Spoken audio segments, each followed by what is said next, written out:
Welcome back, Wasteland Wanderers.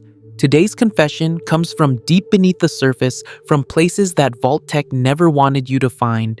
We're diving into the truth about the Deep Earth Colonies, the cities built miles beneath the wasteland where Vault Tec's darkest secrets have been waiting for over 2 centuries.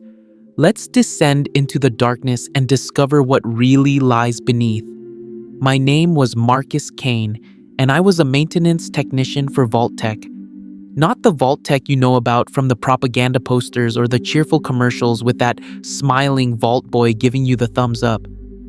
I worked for the real Vault Tec, the one that existed in the spaces between blueprints where the official schematics just stopped and were replaced with the words "restricted access" stamped in red ink so dark it looked like dried blood. I descended past the deepest vault levels, past the geothermal stations, into places where Vault Tec's blueprints simply ended. And what I found down there changed everything I thought I knew about why they really built these underground tombs we call vaults. It started 3 weeks ago when I was assigned to repair a malfunctioning geothermal relay in Vault 87's lower maintenance sublevel. I had been working for Vault Tec for 6 years by that point, mostly doing routine repairs on water purification systems and fixing the occasional stuck door mechanism. Standard stuff. The kind of work that kept the electricity flowing and the air breathable for the 1,200 people sleeping above my head, blissfully unaware of the horrors their homes were actually designed to inflict upon them. But Vault 87 was different from the start. The radiation levels near the main entrance measured so high that my Pip-Boy's Geiger counter simply displayed the word "error" before the entire screen went black. I had to access the vault through little lamplight crawling through those cramped tunnels where children somehow survived in the darkness, and even then, every instinct I possessed screamed at me to turn back. The work order was simple enough. Sublevel, Gamma Corridor, 12, Geothermal Relay Station 4, replace the failing thermal converter test, the power output file, the maintenance report, and get back topside before my rad count went critical. Simple. Routine, except nothing about Vault 87 was routine, and sublevel Gamma wasn't supposed to exist according to the official floor plans. I found the sealed door on my 3rd day of searching. It was hidden behind a false panel in what should have been a dead-end service corridor, marked only with a small metal plaque that read, "Project Tartarus, Geological Survey Extension Authorized Personnel Only." The plaque was oxidized old, dated to 2074, 3 years before the bombs fell. 3 years before anyone should have been worried about geological surveys when nuclear annihilation was already a foregone conclusion. The door's electronic lock was fried.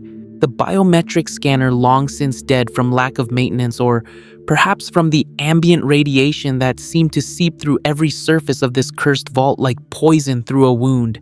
I used my plasma cutter to slice through the locking mechanism, and as the door groaned open on hinges that had not moved in over 200 years, a wave of air rushed past me that was somehow both hot and cold, at the same time carrying with it the faint smell of ozone and something else, something organic and wrong. Beyond that door, I discovered elevator shafts that descended far beyond any vault's documented depth.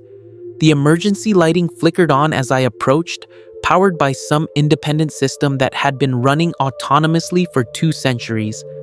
Old Vault Tec terminals lined the walls, their screens glowing with that sickly green phosphorescence that made my teeth ache. I accessed the nearest terminal, and what I found there made my hands shake so badly I could barely navigate the interface. Project Tartarus, Deep Colony Initiative, Contingency Alpha. The documents referenced something the Vault Tec executives called the Deep Colony Initiative, a contingency program that made standard vaults look like tourist attractions designed to pacify the masses, while the real work happened miles beneath their feet. These weren't bomb shelters. These were ark cities carved into stable bedrock formations that had been identified and surveyed decades before the Great War. The pre-war government knew the surface radiation would be uninhabitable for centuries, perhaps forever, so they built downward into ancient lava tubes and limestone caverns, creating vast underground complexes that dwarfed even the largest vaults. The terminal logs spoke of 15 different deep colonies scattered across the continental United States, each one connected by subterranean transit tunnels that used magnetic acceleration technology that officially did not exist until decades after the war. Colony Alpha beneath the Appalachian Mountains, Colony Beta under the Mojave Desert, Colony Gamma in the limestone caves of Kentucky. On and on, the list continued, each one a self-sufficient underground city designed to house between 5 and 10,000 people indefinitely. I realized these weren't the Enclave's backup plan. These were Vault Tec's insurance policy, the places where the executives and government officials who knew the Vault experiments were death traps had built their true refuge. They left the surface vaults as expendable test subjects for their grand experiment while they descended into palatial underground cities to wait out the apocalypse in comfort. The elevator descended for 17 minutes. Vault 13's elevator only went down for 2. I counted every second as the numbers on the depth gauge climbed higher, watching in disbelief as we passed 3,000 feet, then 5,000, then 10,000. The pressure in my ears built and popped repeatedly as the temperature gauge showed the external temperature rising steadily from the geothermal heat radiating from the Earth's mantle. When the elevator finally shuddered to a stop at 15,200 feet below the surface, the doors opened onto a massive geothermal cavity that should not have been possible. The space stretched out before me in all directions, easily the size of several city blocks lit by massive banks of bioluminescent fungi that had been cultivated across the cavern ceiling like an artificial sky glowing with soft blue-green light. But it was what stood in that cavity that truly stole my breath. An entire city suspended in the darkness like a spider's web, constructed from modular hexagonal structures that interlocked with a precision that modern engineering could barely match. The architecture was wrong, too, advanced incorporating design principles and materials that should not have existed in 2077. Each hexagonal module could expand or contract based on population needs, connected by transparent walkways that allowed the inhabitants to move between structures without ever touching the cavern floor hundreds of feet below. The entire city seemed to breathe, pulsing with a subtle rhythm as ventilation systems cycled air through kilometers of ducting, and life support machinery hummed with the sound of civilization maintaining itself in absolute darkness. I made my way across one of the walkways, my footsteps echoing in the vast space, and that is when I encountered them. The Underborn, people who had lived their entire lives in these depths, generations removed from ever seeing the sun or sky. Their skin had evolved, if you can call centuries of environmental adaptation, evolution, into a pale, almost translucent quality from lifetimes without natural light. When my flashlight beam caught one of them crossing between modules, their eyes reflected the light back at me like a cat's, a tapetum lucidum that had developed naturally over generations to help them see in the perpetual twilight of their fungal-lit world. They did not run or cry out in alarm when they saw me. They simply stopped and watched me with an expression that mixed curiosity with something that might have been pity, as if I were the strange one for coming down from the irradiated hellscape above. One of them approached me slowly, a woman who might have been 30 or might have been 60 her age, impossible to determine from her smooth, pallid features. She spoke in whispered tones as if loud sounds were somehow forbidden in this place, and asked me a question that I will never forget. She asked me if I had come from the testing levels, if I had escaped from one of the surface vaults that the old ones had built to study how people died in controlled conditions. That is when I understood. The Underborn knew. They had always known what the vaults were really for. Their ancestors, the Vault Tec executives and government officials who had retreated to these depths, had kept detailed records of every experiment, every cruel manipulation, every death that occurred in the vaults above them. They had monitored it all from the safety of their underground paradise, watching humanity suffer and die to provide data for a starship that was never going to be built. If you're still with me after hearing this, hit that like and subscribe button, because what I'm about to tell you about what happened next is going to change everything you thought you knew about Vault Tech's true purpose. The woman who approached me introduced herself as Lyra, though she explained that names down here were different from what I knew above. They measured their lives not in birthdays but in cycles marking time based on the shift rotations of the geothermal power stations that kept their city alive. She had lived for 8,412 cycles, which I calculated to be roughly 32 years, though the mathematics of it made my head spin. Lyra led me deeper into what they called sublevel Omega, and I learned that the collapse had sealed them off from the surface around 20 years after the bombs fell. The emergency protocols had activated automatically when radiation levels in the connecting transit tunnels exceeded survivable thresholds, sealing the bulkhead doors with 10 feet of reinforced concrete and steel that would take a nuclear warhead to penetrate. The Underborn had been cut off ever since surviving on technology that made Brotherhood of Steel equipment look like children's toys. Their fusion reactors did not just use controlled nuclear reactions, they tapped directly into the Earth's mantle, siphoning thermal energy from tectonic movement itself. The science behind it was beyond anything I had studied, beyond anything that should have been possible with pre-war technology. But as Lyra showed me through their city, I began to notice things that did not align with my understanding of Vault Tech's capabilities. The hydroponics bays stretched for hundreds of meters, growing food in complete darkness, using varieties of plants that had been genetically modified to thrive without sunlight. Massive fungal farms cultivated species I could not identify, their fruiting bodies the size of small cars, glowing with that same bioluminescent quality that lit the cavern ceiling. They raised fish in underground rivers that had never seen daylight, rivers that flowed through limestone channels carved millions of years before humans even existed. The fish were eyeless, translucent things that looked like ghosts swimming through crystal clear water, but Lyra assured me they were perfectly nutritious and tasted better than anything the surface dwellers could scavenge from the irradiated wastes. The temperature remained a constant 68 degrees Fahrenheit year-round, maintained by proximity to geothermal vents and climate control systems that had been running continuously for over 200 years without failing once. Think about that for a moment. 200 years of continuous operation without a single major breakdown. Vault Tec could not build a water chip that lasted 13 years, but down here, everything worked perfectly. That should have been my first clue that something was very wrong. Lyra took me what they called the archive, a massive chamber carved from solid bedrock that housed thousands of pre-war terminals, their screens flickering with data streams that never stopped flowing. Here, the Underborn maintained contact with other deep colonies, transmitting on coded frequencies that required you to be miles underground to receive. The rock itself acted as a natural filter, blocking all surface radiation while allowing their specialized radio waves to propagate through deep geological formations.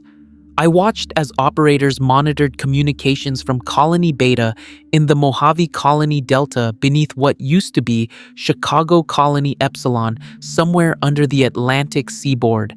Each colony reported similar conditions, similar populations, similar technology. They had created a shadow civilization beneath the wasteland, connected by transit tunnels that still functioned after 2 centuries of neglect. And that is when I saw the maps. Stone carvings on the archive walls depicting an entire network of deep colonies stretching from California to Virginia, all connected by those subterranean transit tunnels. But these maps showed something else, something that made my blood run cold. They showed depths. Colony Alpha at 15,000 feet, Colony Beta at 18,000 feet, Colony Gamma at 22,000 feet, Colony Omega at 43,000 feet below the surface. I asked Lyra about Colony Omega, and her expression changed. The pity was gone, replaced by something that looked like fear. She told me that Colony Omega had gone silent 73 years ago. The last transmission they received was fragmentary, corrupted, filled with what sounded like screaming and a rhythmic pounding sound that seemed to come from even deeper below. That same pounding sound they had been hearing from beneath their lowest levels for the past 50 years, a rhythmic thumping that never stopped, never varied, just pounded away in the darkness like a massive heartbeat from the center of the earth itself. The Underborn had sent 3 expeditions down to investigate the source of the sound over the decades. None of them came back. The last expedition 12 years ago managed to send one final transmission before their radio went dead. All they said was they were always here waiting for us to dig deep enough. Lyra showed me the medical wing next, and that is where I discovered the horrifying truth that had been slowly creeping into my awareness since I first stepped into this underground city. The doctors here had been tracking radiation levels in the deep colony for the past century, and the data showed an inexorable truth.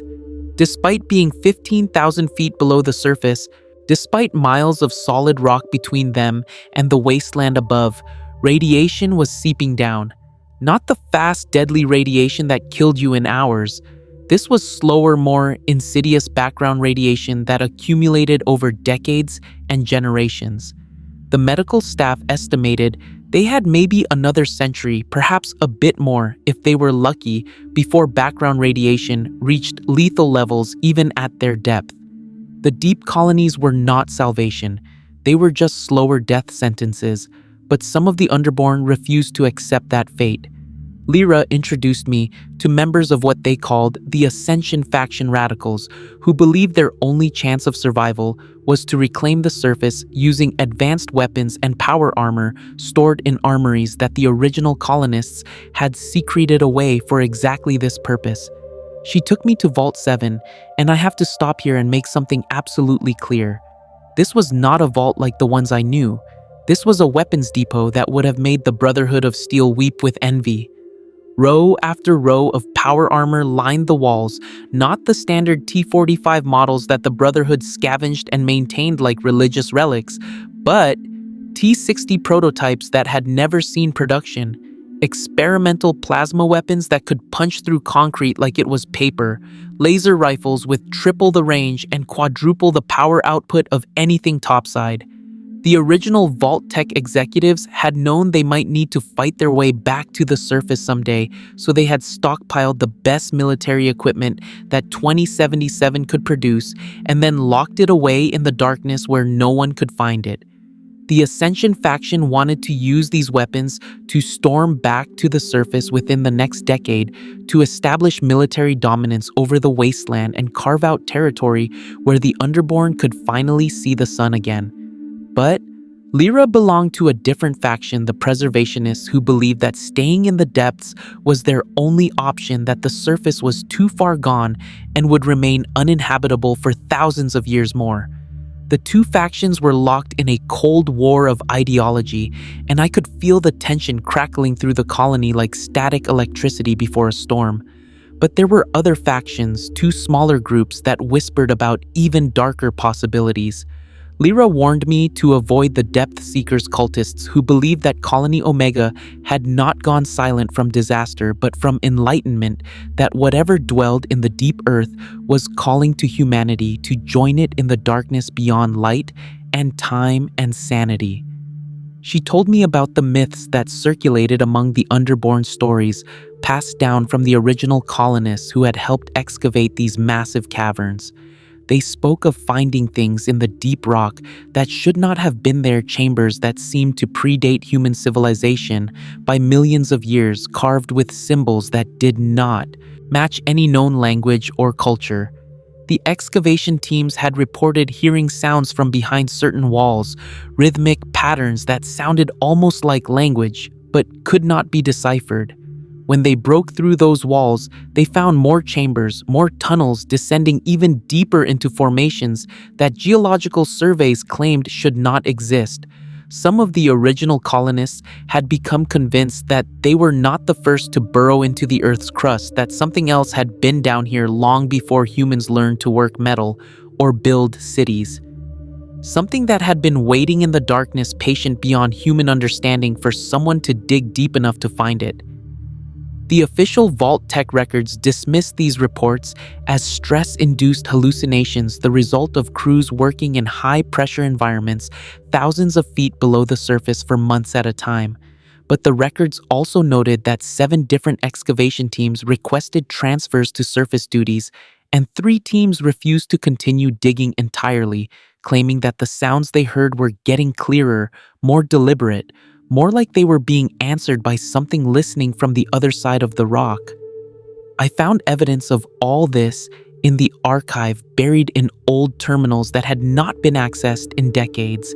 Construction logs dated to 2074 and 2075, detailing the excavation of sublevel Omega and the difficulties encountered when they reached certain depths.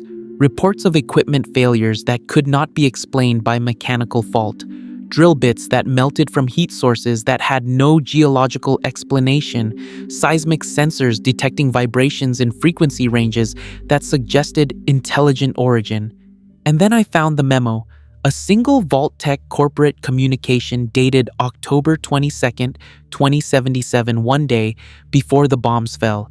The subject line read, Phase 2, Relocation to Deep Assets.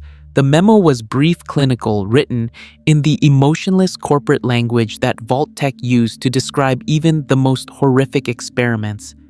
It confirmed that select Vault Tec executives and government officials would be relocated to deep colonies immediately following the nuclear exchange, that all surface vaults were operating as designed for the Societal Preservation Program, and that data collection for the multi-generational Starship project was proceeding on schedule. But there was a second paragraph marked with a higher security clearance that made everything else seem insignificant. It stated that Deep Colony Omega had reported contact with indigenous Deep Earth entities and that research teams were being deployed to establish communication protocols. The memo recommended accelerating the timeline for Phase 3, whatever that meant, before surface events complicated deeper initiatives. They knew, Vault Tec knew, there was something down there before they even sealed the first vault door. They knew, and they built the deep colonies anyway, or perhaps because of what they found down there in the darkness. If this story has kept you listening this far and you want more of these dark confessions from the Wasteland, hit that like button.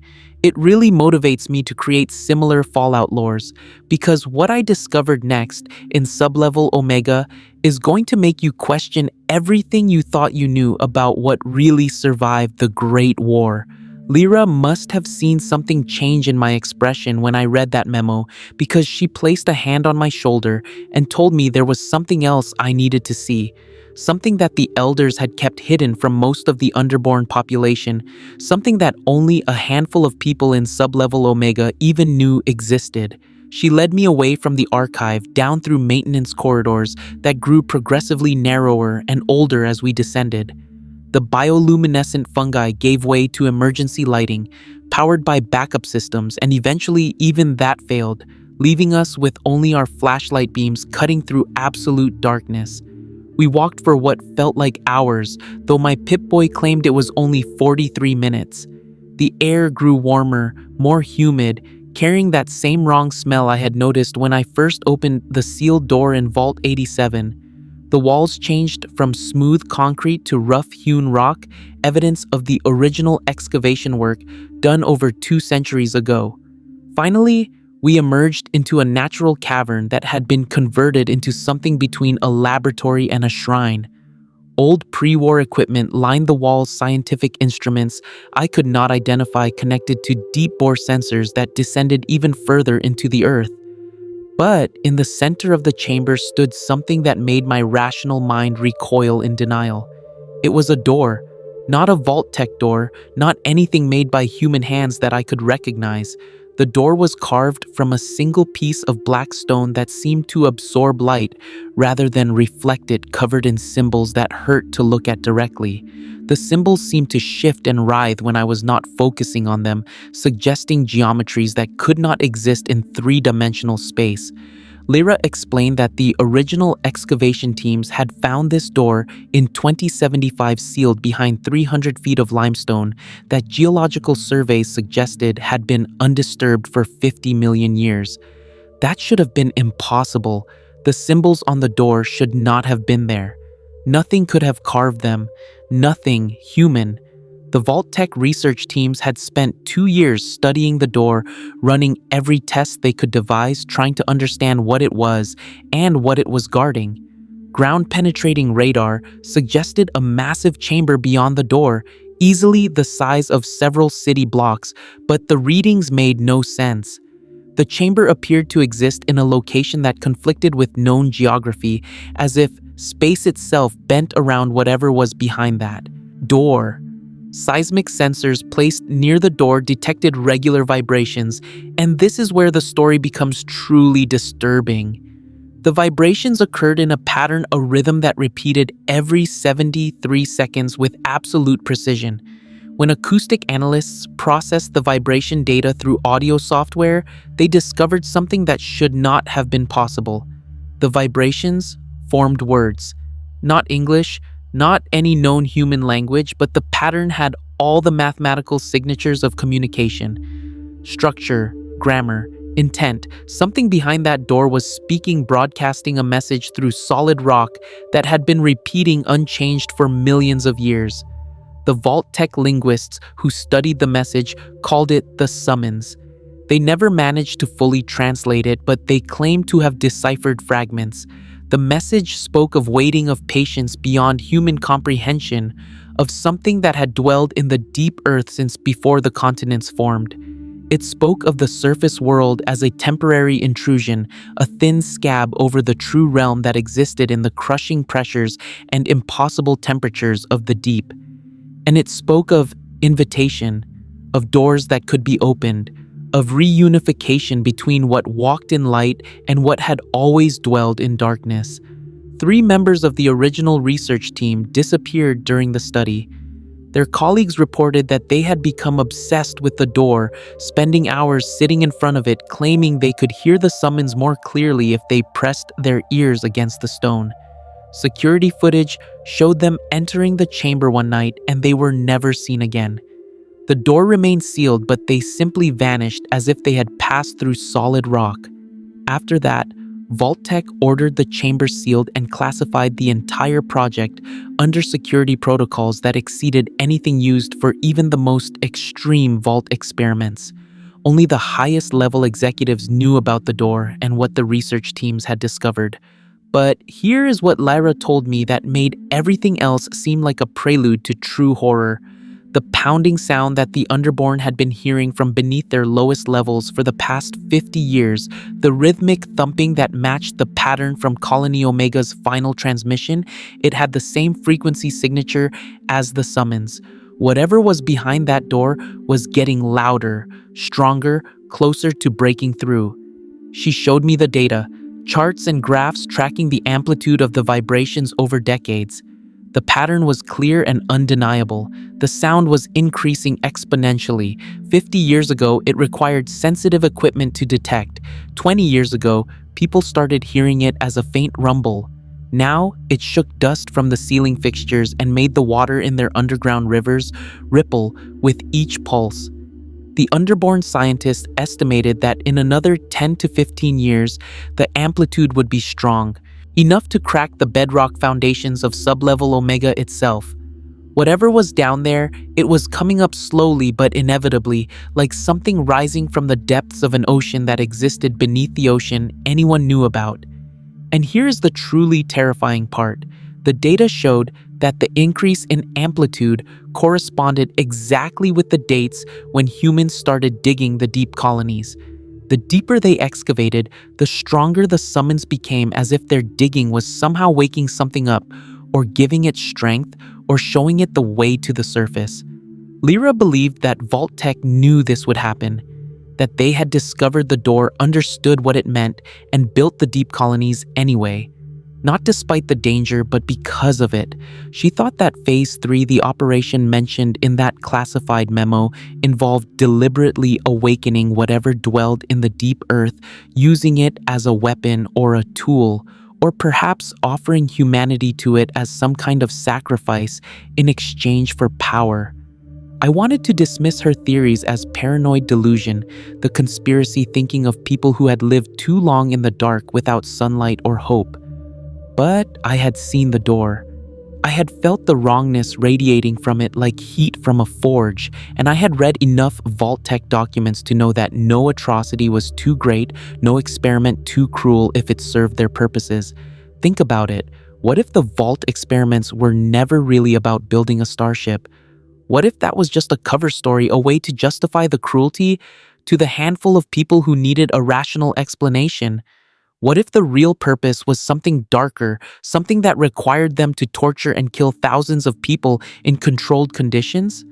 What if they were feeding it, offering it fear and pain and death from the surface dwellers while the executives hid in their underground cities safe from whatever bargain they had made with the things that dwelled in the deep?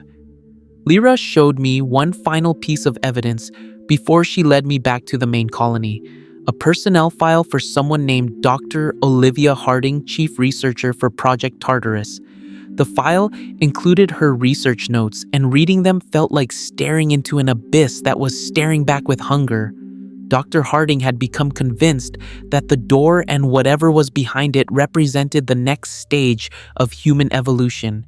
She wrote extensively about symbiosis, about integration, about how humanity's destiny was not to flee to the stars in ships of metal and circuitry, but to descend into the earth and merge with the consciousness that had existed there since the planet was molten rock and toxic atmosphere.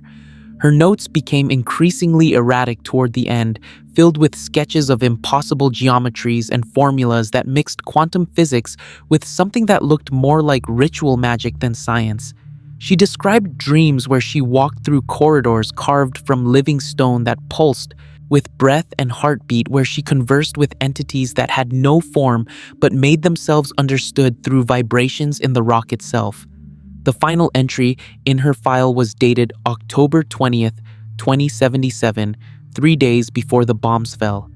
She wrote that she had finally achieved breakthrough communication with what she called the Hadean Collective, and that they were willing to accept humanity into their realm in exchange for proper preparation of the surface world.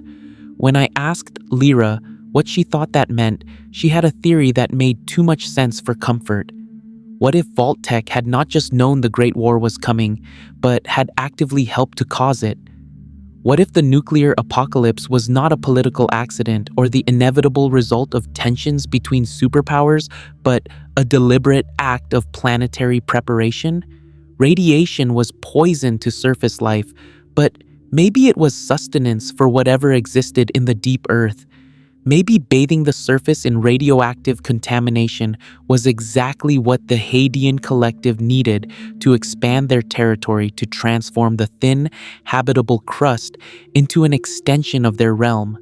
The deep colonies would have been staging grounds, places where humans could adapt to living underground over multiple generations, becoming acclimated to the darkness and the pressure and the wrongness that came from being too close to something fundamentally inhuman.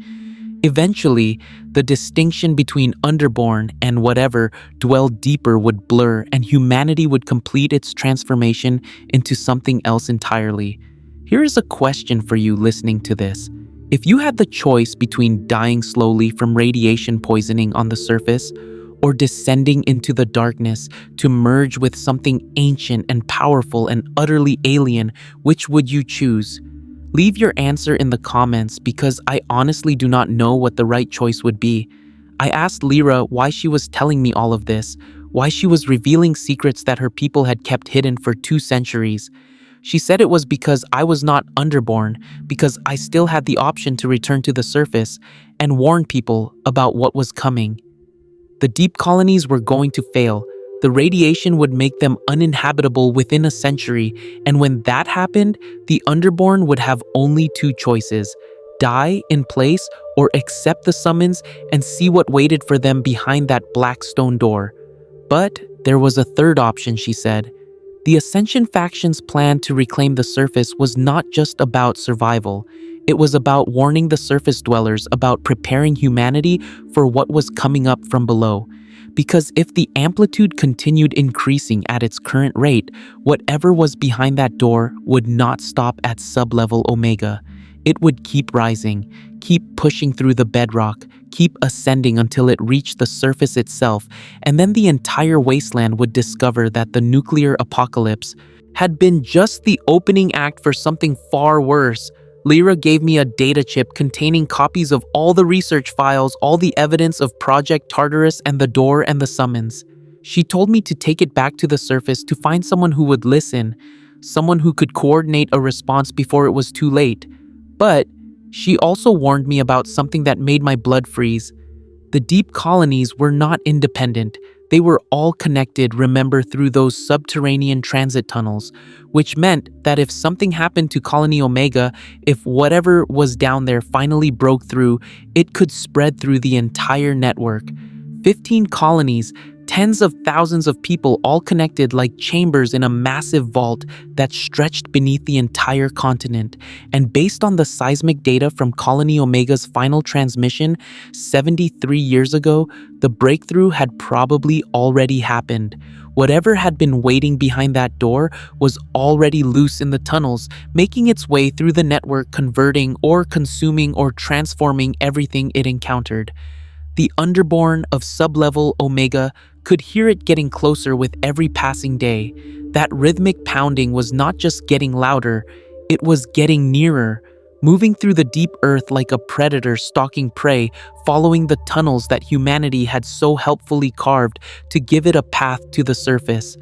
I spent one more night in sublevel Omega, watching the Underborn go about their lives in the bioluminescent twilight, children playing in the hydroponic gardens, couples walking hand in hand across those transparent bridges suspended over the abyss. They had built something beautiful down there in the darkness, a functioning civilization that had survived for over 200 years against impossible odds. And it was all going to end, either from the radiation seeping down from above or from whatever was rising up from below. They were trapped between two different forms of annihilation, and there was nothing they could do to escape either one. Before I left, the elders called me to their council chamber. 7 ancient Underborn, who had lived through more cycles than I could count, their translucent skin stretched tight over bones that seemed too fragile to support their weight. They wanted to know what I was going to do with the information Lyra had given me. I told them the truth. I was going to take it to the Brotherhood of Steel, to the Enclave remnants, if I could find them, to anyone who had the resources and the will to do something about what was coming. The elders nodded slowly, and then the oldest one, a woman who might have been 100 years old or might have been 200, told me something I will never forget. She said that every surface dweller who had ever found the deep colonies, and there had been others over the decades, had made the same promise. They had all taken the evidence and sworn to warn the world, and none of them had ever been heard from again. Not because they were killed or silenced, but because no one on the surface wanted to believe. The idea that something worse than the nuclear apocalypse was waiting in the deep earth was too much for survivors who were barely holding civilization together with spit and scrap metal. They could not afford to worry about hypothetical threats from miles beneath their feet when they had raiders and mutants and radiation to deal with on the surface.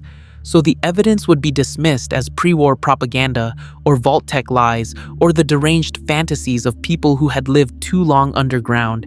And eventually, whoever carried that evidence would stop trying to convince people, would tuck it away in some forgotten archive, and would go back to their normal lives pretending they had never seen the truth. The elder said I would probably do the same, that I would make it back to the surface, try for a while to get people to listen, and then give up when I realized how futile it was. Human nature, she said, was to ignore warnings about slow-moving catastrophes in favor of dealing with immediate crises, but she hoped I would be different. She hoped that maybe this time someone would actually listen before it was too late. I took the long elevator ride back to the surface, 17 minutes of ascending through solid rock while I clutched that data chip in my hand like it was the most important object in the wasteland. Maybe it was. Maybe it contained the evidence that could save humanity from something worse than the nuclear fire that had already consumed civilization. Or Maybe it was just another piece of pre-war insanity that would be forgotten in some dusty archive while the world moved on to more immediate concerns. The elevator doors opened, and I was back in Vault 87's maintenance sublevel, surrounded by the familiar decay and radiation and the distant sounds of super mutants shuffling through corridors above my head. After the clean efficiency of sublevel Omega, this place felt like a tomb, a monument to Vault Tech's cruelty and humanity's suffering. I sealed the door to Project Tartarus behind me, cutting the plasma welds deep enough that no one would be able to follow my path without serious equipment and even more serious determination. Part of me hoped that would be enough to keep the secrets buried. Another part of me knew that secrets like this never stayed buried forever. I made it back to Little Lamplight and then to the surface, my rad counter clicking steadily as I emerged into the perpetual twilight of the capital Wasteland. The sky was the same sickly green it had been when I descended into Vault 87 3 weeks ago, but somehow it looked different now. Thinner, more fragile, like a soap bubble stretched over an abyss that went down forever. The first thing I did was try to reach the Brotherhood of Steel. I made my way to the Citadel, that massive pre-war fortress where the Brotherhood had established their headquarters, and I requested an audience with their scribes. Surely they would understand the importance of what I had discovered. Surely they would want to study the evidence and prepare for what was coming. The scribe who met with me was a young woman named Peabody Ernest, and intelligent and completely unprepared to hear what I had to tell her.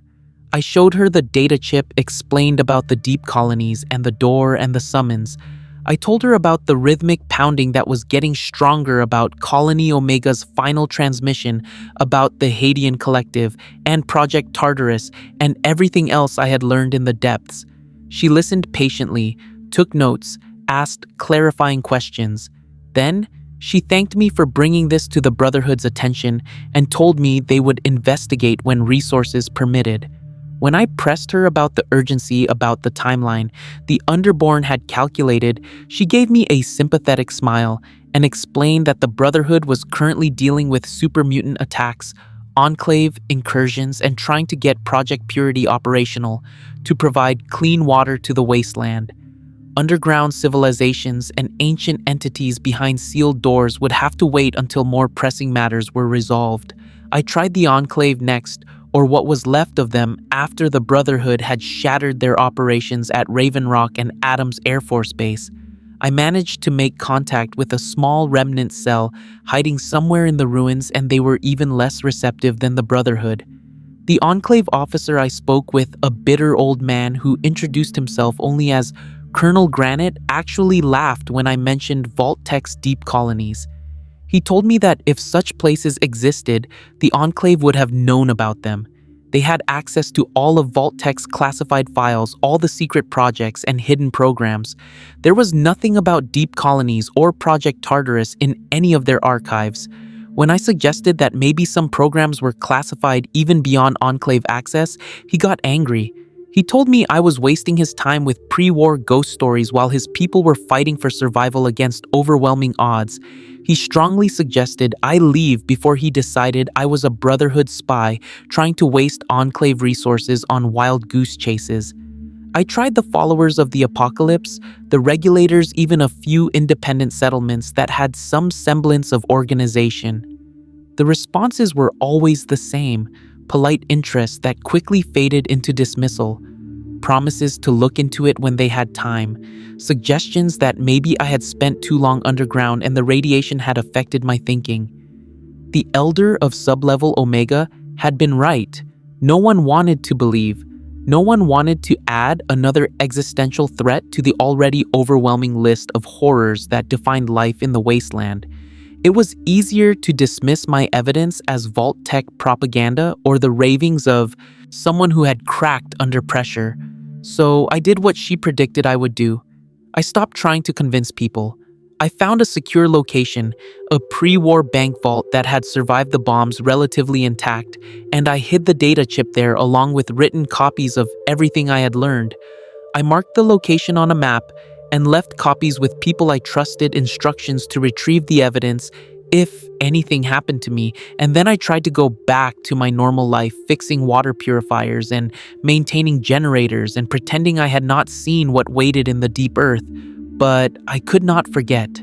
Every time I descended into a vault's lower levels, every time I heard the hum of geothermal generators or felt vibrations through the floor, I thought about sublevel Omega and the door and the summons.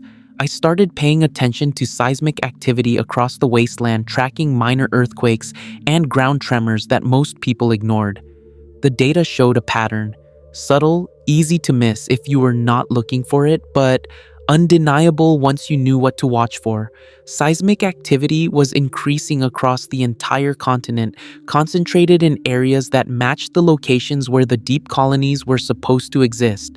Small tremors at first barely registering on salvaged pre-war sensors, but growing stronger and more frequent with each passing month. Something was moving down there, rising through the bedrock, following those ancient tunnels and modern excavations toward the surface.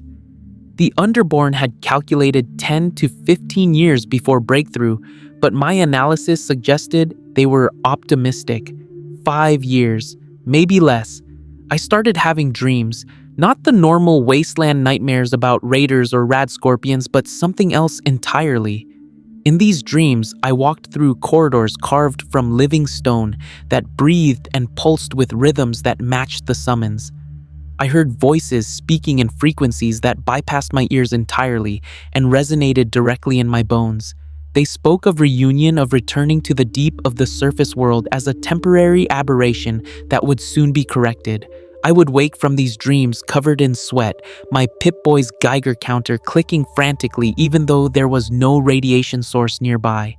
And I would find dirt under my fingernails, limestone dust in my hair, as if I had been digging in my sleep. Other people started having similar dreams.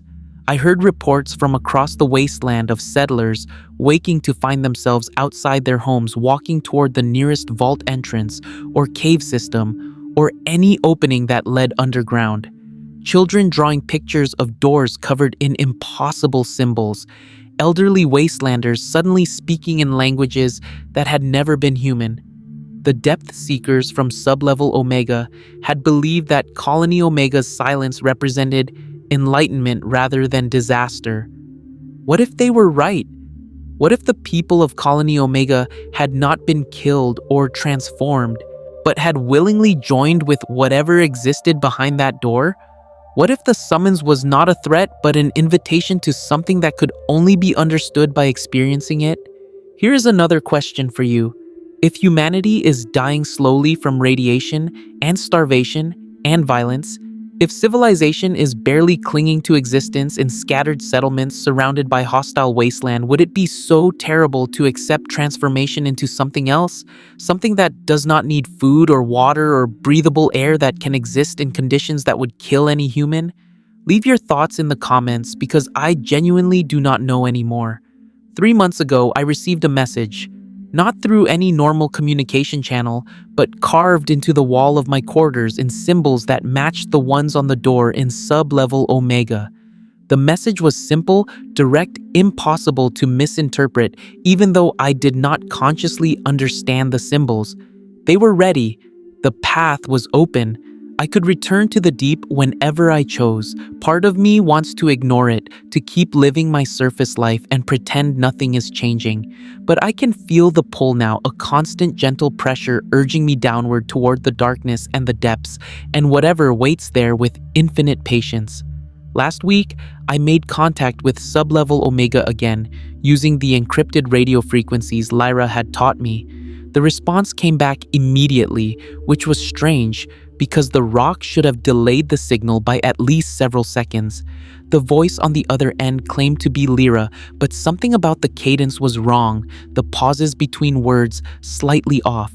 She told me that the Ascension faction had won their ideological war with the Preservationist. Within the next 6 months, they would be launching their assault on the surface, bringing their advanced weapons and power armor and technology to establish a new order. They would need surface contacts, people who understood both worlds and could act as intermediaries. She asked me if I would be willing to help them, if I would guide them to the settlements and factions that could be convinced to join their cause. She promised me a position of authority in the New World. They would build a world where surface and deep were finally united under single governance. I asked her about the pounding about the summons, about what had happened to Colony Omega. There was a long pause filled with static and something else, a rhythmic undertone that matched the frequency I had heard in that chamber with the door. Then, she told me the truth. Colony Omega had not fallen to disaster. They had succeeded in their true purpose, the one that Vault Tec had designed them for from the beginning. They had opened the door, they had made contact with the Hadean collective, and they had learned that humanity's destiny was not to cling to the irradiated surface or flee to distant stars, but to descend and merge and become part of something ancient and vast that had been waiting since before the continents formed. The deep colonies were not failed refugees. They were incubators, places where humanity could be prepared over generations to accept transformation. The Vault experiments on the surface were not about gathering data for a starship. They were about studying human suffering and adaptation and breaking point to determine the optimal conditions for integration with the Hadean collective. Vault Tec had not been trying to save humanity. They had been preparing it for harvest. And the bombs, the Great War that destroyed civilization and poisoned the world, that had not been political accident or inevitable conflict. It had been deliberately triggered by Vault Tec executives working with the Enclave to create the exact conditions the Hadean collective needed. Radiation was not poison to them. It was nourishment transformation, the catalyst that would allow them to expand from the deep earth to the surface and finally claim the world that had always been rightfully theirs. I asked Lyra, or whatever was using her voice, what would happen to the people on the surface when the deep colonies emerged. The answer was simple and terrible. Nothing would happen to them. They would simply be given the same choice the Underborn had been given: descend and transform, or remain on the surface and die when the radiation levels continued to rise and the water ran out and the last remnants of pre-war technology finally broke down beyond repair. If this confession meant something to you, leave a like. It's the only way I know you liked the video. I am recording this message from a location I cannot specify, surrounded by evidence that no one will ever believe. Tomorrow, I am going to make my choice. I am going to return to sublevel Omega and see for myself what waits behind that black stone door. Maybe I will find horror beyond comprehension. Maybe I will find enlightenment. Maybe I will find nothing at all except my own madness reflected in ancient stone. But I have to know, I have to understand what Vault Tec really built in the darkness, what bargain they made with the things that dwelled beneath the Earth's crust, and whether humanity has any choice left except to accept transformation or extinction. If you are hearing this message, it means I left it in a dead drop for someone to find. It means I went down into the deep and never came back. Take the evidence, study it, decide for yourself whether the warnings are real or just the paranoid delusions of someone who spent too long underground. But pay attention to the seismic readings, pay attention to your dreams, and if you start hearing a rhythmic pounding from beneath your feet, a sound that gets louder and clearer with each passing day, remember this message. Remember that I tried to warn you. Remember that the real Vault Tec conspiracy went miles deeper than anyone suspected, literally and figuratively, and that the worst experiments were not the ones conducted in the vaults we know about, but the ones still running in the darkness below, where things that were never human have been waiting with patience beyond measure for humanity to finally dig deep enough to find them. The summons is calling. It has been calling since before the bombs fell, since before Vault Tec was founded, since before humans even existed. And soon, very soon, everyone will hear it. This is Marcus Kane, Vault Tec maintenance technician, signing off for the last time. If I am right, you will understand everything within the next 5 years. If I am wrong, you can dismiss this as the ravings of a madman and go back to your normal wasteland survival. But deep down, you already know which one it is. The depths are calling, and eventually we all have to answer.